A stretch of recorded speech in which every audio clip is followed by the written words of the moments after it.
That's great. All right, I'm going to interrupt now because it's a very special evening. I have an announcement to make. Okay. And you all are here on a having a very, baby. very, very special evening. No, that's not that. And neither am I. I'm done with that. We've been contacting Land Rover clubs all over the country, trying to get them, tell them about Shirley's story.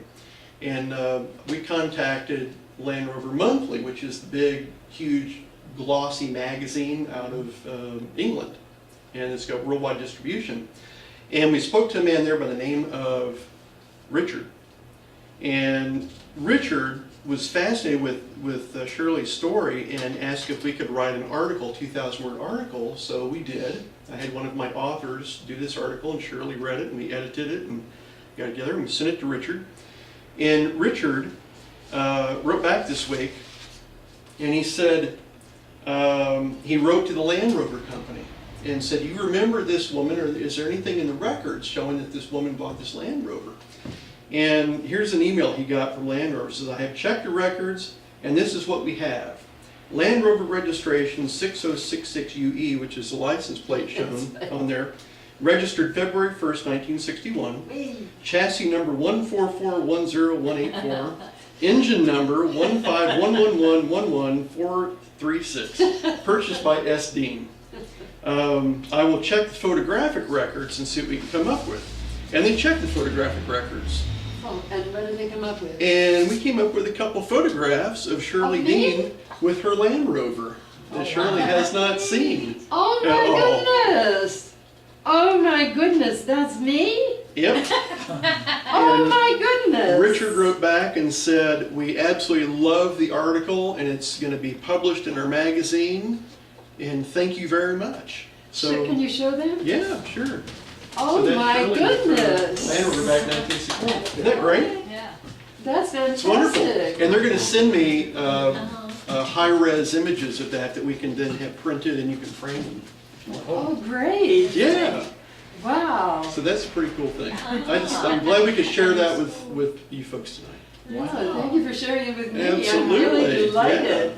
That's very exciting. So which issue is it coming out in, or do they know yet? They didn't say yet, but we'll be getting proof copies wired to us pretty soon. Oh, great. That's So- really neat. Oh, that's Yeah. wonderful. Isn't that great? Yes, yes, I'm really And I guess impressed. this Was number that my here, Is that the teacher? is this the guy who you were talking to? No, he was a a different big, bloated guy. And when he'd get angry at me, he'd get bigger.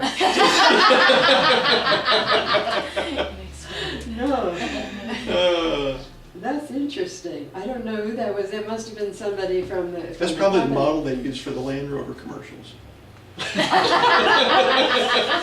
Okay, bring in the model. We're going to get some pictures of Shirley with the Land Rover. Anyway, there you go. Thank you. That's Thank yours. you very much. Absolutely. I'm really impressed. Yeah. That's nice. Do y'all have any questions for Shirley at all?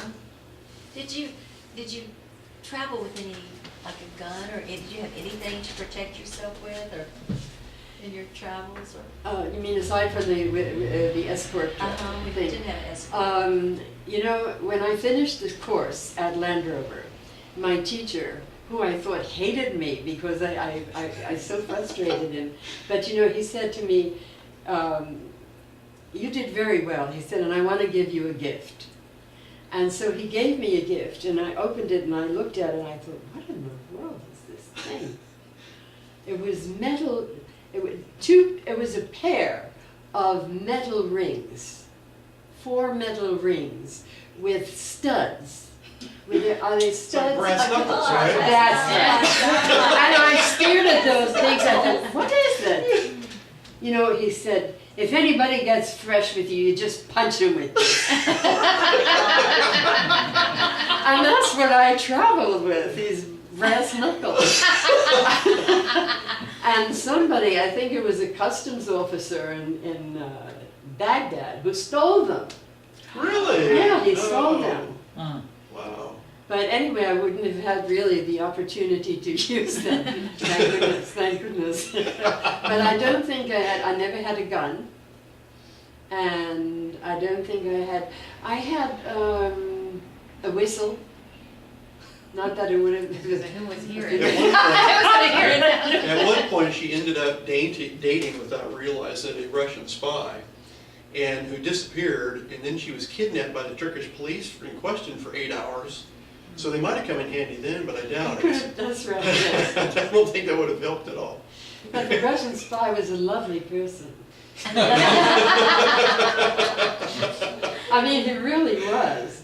He was very gentle. He was very sweet. Now, did you I could- get married at some point in your life, or? Yes, I was married at the age of 21, but we both resigned. Resigned from the marriage. Yeah.